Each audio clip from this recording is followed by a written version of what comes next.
Peter, you can best answer. What's the best way for an average resident and transit user to get their message to Ottawa? I think it's certainly writing to me as the member of parliament. I will make sure that is passed on. I had a conversation yesterday with the finance minister, Bill Morneau, stressing the importance of funding both cities, but also public transit.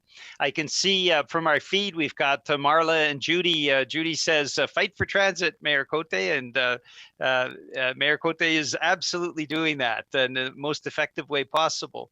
So people writing to me, I can pass that on. We've got a very eloquent mayor who has been a strong advocate. He was invited by the Finance Committee as the singular voice on public transit. But the reality is what we're facing in the Lower Mainland is also repeated in Toronto and Edmonton and Calgary, Winnipeg, Montreal, Ottawa. All of those transit systems are in a similar boat.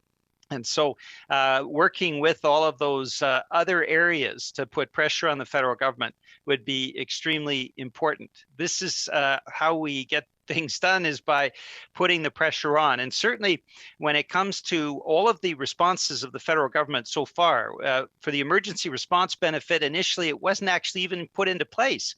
And we had to raise a ruckus, and eventually it was put into place. Then we fought hard. The NDP caucus, give full credit to Jagmeet and myself as House Leader, helped to negotiate the agreement that expanded the emergency response benefit to another 3 million Canadians.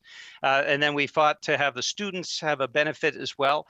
I should flag as well with people in New Westminster that what we have also negotiated with Parliament last Wednesday, and it was passed unanimously, is direction to the federal government to bring in, without delay, benefits for seniors and people with disabilities. So the federal government now, the clock is ticking, and they have that obligation to bring in those supports for seniors and people with disabilities. And so that is part of what we do to put pressure on the federal government. It's the same when it comes to public transit and for cities. We just have to keep the pressure on.